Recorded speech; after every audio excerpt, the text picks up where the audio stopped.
having empathy and having empathetic leadership is going to be the key to being a new school under new conditions.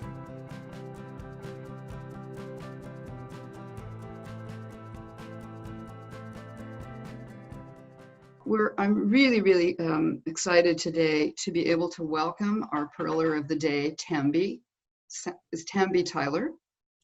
She has just begun, congratulations, her headship, our first headship at Colorado Springs School in the US. Congratulations, Tambi.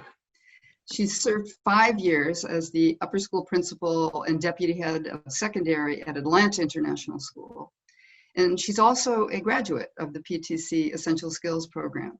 So we're really very much looking forward to her thoughts on leadership strategies. And Tambi, over to you. Hello, everybody. Yes, I'm Tambi Tyler, and greetings from Colorado Springs, Colorado, where it's about 8:10 in the morning. I'm super excited to see all of your faces.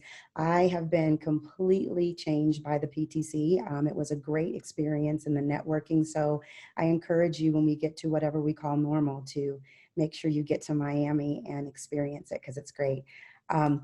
My pearl for today is literally based off of me, who I am as a person. And so I'm going to do a little sharing of screen right now, and hopefully you'll get to kind of go through this little journey with me, making sure I do this accurately. So you should be able to see my screen now. Perfect. So empathy leadership is powerful, right? And so being able to be an empathetic leader, you really have to kind of think about yourself and be self-reflective. And so this picture is a picture of me sitting in front of I believe it's my kindergarten classroom. I have to kind of check with my mom on the wisdom of this. It could be kindergarten or first grade. And I see this little girl with these big brown eyes, and I see kids sitting behind me, some with their arms folded like I don't want to be in this picture. Some are not even looking at all. And I think about myself as a little girl and how I'm going to grow up. What am I going to do? What are my experiences? And I wonder if I saw myself in education at that time or not. And I spoke with my mother just a couple of days ago, and she literally said to me, "You were playing with your dolls and lining them up and playing school even then." And so I believe that our experiences shape us. And I believe that even from the very start of your educational journey, if you could picture yourself in front of your first classroom, I bet you were probably thinking about that shaping your actual experience as an adult. So leadership that reflects empathy starts with the human story. It starts with you being that kindergartner, that first grader, the second grader. You as a human make up your leadership style. And so when you are developing leadership and when you are developing yourself as a person, you are now thinking through the lens of yourself being a growth expert, if you will. I look back on my experiences and I go, you know what? And when I was in kindergarten, I thought about being a leader. I thought about being a policeman. I thought about being all these wonderful things, but I was developing over time. So what does empathy leadership look like? It looks like you're looking at the experience through all of these lenses, from being a teacher, from being a student, and also from the experience on the other side of yourself. It's sometimes very hard to think about what it's like to be on the other side of you. And how do you get to that? And I think I get to that by thinking about how I reflect as a person. So self-reflection: who, how, where, when, what experiences shape me as a leader? And then how do I change my delivery based upon that? So I am an African-American woman living in America. I've worked in international schools, I've worked in public schools, and I've worked in independent. And I do realize that my experiences are unique to me. So how do I differentiate me to reach those who may not have those exact same experiences? What questions do I ask myself? How do I change my delivery in order to reach what some people might call the unreachable? We do have a really polarized world right now where we have people on the opposite ends of different spectrums, and sometimes we act as though there's no middle. And so I think that part of the self-reflection and part of delivery is being able to differentiate and think about the other. So really quickly, wisdom from my family. Here are some things that I've learned along the way from my family that may seem a little bit odd to you. My grandmother used to say, every tub sits on its own bottom. I now know that simply means that you need to stand on your own 2 feet and own it. Whatever it is, you've got to sit on your own bottom. Love sometimes hurts. My mother used to say that to me. I didn't get it. Now, post-divorce, I get it. Standing up for what's right is easier said than done.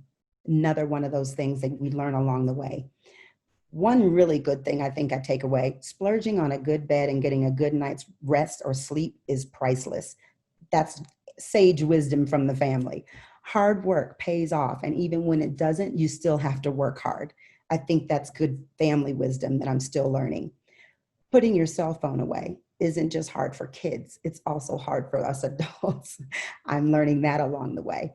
And the one that I'm taking from, and I'm actually going to share more about from Brene Brown and some other leaders, is you are the sum total of what you read. As educators, we probably come across a lot of literature and we read a lot of things, and those experiences along the way from kindergarten to now post-pandemic or during a pandemic, we all have now shaped ourselves as people, and we can't leave out the things that we've read. Counterclockwise so, you're going to see Brene Brown, Peter Block, Michelle Obama, and Peter Senge. These are people who have helped me develop my empathy leadership. Brene Brown talks very strongly in her book, Braving the Wilderness, about how to be an empathetic leader through your own power of self-reflection. Peter Block talks about how to build community and how the sense of belonging builds a stronger school community. In his book, Community, the Sense of Belonging, he points out some clear vignettes, if you will, about how communities can get stronger together and work together. In Michelle Obama's book, she talks a lot about becoming. In that book, she's sharing how she became and how she got into seeing herself in leadership. And that's kind of owning your own story, which goes back to my original picture of myself. Then there's Peter Senge, and I know that we're probably all very familiar with him. He's a great systems thinker. His book, The Fifth Discipline, is kind of what I call my school Bible. And I use that book to not only use my own power of self-reflection, but to see how my power of self-reflection fits into the greater system of learning and teaching. So Peter Senge talks about the learning organization, and he talks about mental models, which are our own personal mental models that we use each and every day to shape who we are and the way we think about other people. He also talks about personal mastery, and he talks about team learning. And the thing about team learning that I think makes us get into that empathy is that because every team you work for, every school you work in, every place or location, those teams change, the people change, but what shouldn't change about you is your empathy and being able to see the other. And so I think that is the true breadth and depth of a learning organization, and that's what's helped shape my empathy learning. The very final person I'm going to kind of go through about empathy learning and the person who's helped me shape my empathy learning would be Brene Brown. And she has other books like Daring Greatly and Dare to Lead. And in the book, Braving the Wilderness, she talks about braving and what braving is. And that's what I think it's going to take, especially coming into this year. At the beginning, Bambi mentioned the question about will this role change any, the principal role. And I believe that one thing that we do have to really put ourselves into is to see the other and to be able to hear the other. I think people are going to be looking more than ever to know that they've seen, they're heard, and they're valued. And in this Braving acronym, Brene Brown not only shaped my empathy learning, but she also allowed me to understand who I am. And so setting boundaries, being able to be reliable to someone, holding yourself and your teams accountable, the vault, being able to talk to someone and keeping their confidences, being able to exude and to exemplify integrity is going to be more important than ever. And then also the non-judgment, which is going to be harder than ever because we are now in a polarized society that sometimes can be very judgmental. And then, of course, there's other pieces to this acronym, and the generosity piece, that it's the anatomy of trust. It is that trust that's going to build the empathy. It is that trust that's going to build strong leadership. And as I look back to that same little girl picture from my very first slide, the empathy of being able to be in that very diverse classroom and those little brown eyes, that experience also is you. That experience is also where you've lived and where you've come from and all of the things that make your imprint. And that anatomy of trust for a leader is going to be strong and need to be exemplified. The final slide that I'm showing you is Braving the Wilderness. I think it really puts the book itself into a snapshot. And so it starts in the top left corner, if you will, where it talks about permission. Write yourself a permission slip, which basically says the permission and set your attention to be who you are, to claim those experiences from pre-K all the way to your last and final leadership position. I bring to my new headship permission to set the intention around being an empathetic leader. She talks about BS, which simply means lying or the defiance of truth and how hard it is sometimes to get to the truth and being able to trust yourself through all of the braving to get to that truth. And that's how you get to that place of being able to be empathetic. She also talks about true belonging, and in that true belonging that we belong to ourselves first, our first experience, and that's how we show up. And that in order to be empathetic to the human spirit, we have to be who we are. We don't put on airs for leadership. That's how we get to true empathy. She walks through transformation. She walks through this thing about do not be moved and be brave. And sometimes standing alone is going to be required. She talks about the wild heart and fighting and to fit in and to stand alone and how challenging that can be. And in that bottom right-hand side, she's talking about civility with each other and for each other. It can sometimes be challenging to do those things, but we can brave to be good leaders and empathetic leaders, even to those people who we may not agree with. That being said, I want to stop my screen share here and talk a little bit personally. Hold on, I'm trying to get to it and then stop sharing. I want to take a couple of seconds to just say, in my story of who I am, being a cute little African-American girl, and I will claim the cuteness part, I was growing up all the time wanting to be a teacher, wanting to be a leader. And I know that there's this thing about developing teams that goes from that storming, norming to performing. And when you're in that storming stage of developing teams, that's where empathy is the hardest. That's where it is hard to see people for their experiences and who they are.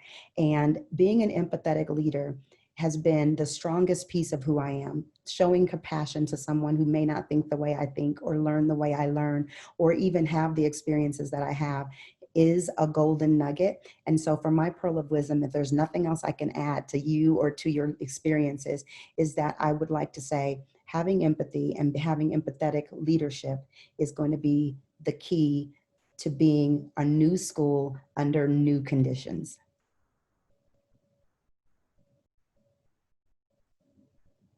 So, wow. It's not surprising that we have in the chat, we can see that people are just absorbing these notions that you've put together for us. And I know feeling inspired and feeling grateful that we have had these words from you today. I'm putting together some of the comments that we're seeing in both places. You've just moved into a new position where I would imagine that these lessons are getting challenged every single moment. So I wonder if you could share, one of those challenges, contextual challenges that you're facing, and how these notions are playing out for you as you step in. I think many of us who are on the call today have been in that time when we're moving into something new. We've learned some lessons in this context over here, and now how do we sort of manifest those? So if you could talk a little bit to that, I think that would be helpful. So just yesterday, I had someone come in, and you very realize that during the pandemic, we've got people on either end of the spectrum, people who are extremely fearful and are wondering how you're going to keep my child safe, how you're going to keep faculty clear and safe. And then we have others who are saying, my child wants normalcy. They want to hug their teacher. They want to be in an atmosphere where they can see, hear, touch, and be a part of a community, right? And they're saying, I don't care if my kid wears a mask. I don't care if they, there's just this spectrum of let's get back to normal, right? And one of the things that I've learned in that spectrum is that I have to be able to hear that no matter what my personal feelings are about where we are on that spectrum. And so the empathy comes in to, if you're on this spectrum and you're extremely fearful and you're wondering, one thing I posed to that parent that was in my office is to say, there's fear of spiders, fear of heights, fear of all kinds of things. And those are very real, true fears. So the idea of dismissing the other is not possible for the school, and it's not going to be possible for that parent to come in and go, well, those stupid parents who think this way, you should probably just dismiss that. And so I'm trying to continuously trying to bring them in to understand that we all make up this community. And I think that goes back to what I was saying with Peter Block. We're stronger together. We're stronger when we're able to listen to each other. And we're also stronger when we can bring balance to things that we may find to be challenging or to be on the other side of what we think. And so I can't allow that parent to sway who I am. I have to know who I am before they come in, while they're there, and when they leave. And even though I didn't say high five, yeah, I think those parents are stupid, I think that what I'm saying to them is that the other, although different, I think even with the IB, it says in their mission, it says others with their differences may also be right. And I think that is where I kind of land on things to try to keep people from going to these polar opposites. So, I think all of us as we're listening, we're feeling like, well, okay, I don't want to say anything because I don't really have anything so inspiring as what you're saying to add to this conversation. I think as we come to the last few minutes that we have together here, you've given us a very strong pearl, with a good, memorable way to capture it. If you were to give one piece of advice to an international school leader in today's environment, and you could speak to people who are new at it or not new at it. You yourself have had multiple experiences in it. What would you say to them beyond, in the practical sense, beyond the notions that you've already shared with us? What's one piece of advice that you would give? I'm going to give what was probably given to me because I think that it's helping me even today. My very first principal in school said to me, you have 2 ears, 1 mouth, listen more than you talk. And so I think right now listening is essential. I think that active listening is essential. And I think that a lot of people are wanting to be heard. And I think that it's going to be critical for all of us, international, domestic, however we lead, we are doing it, being able to listen to one another. I think it's a fair request. Love that. Love it. Thank you so much. I can see from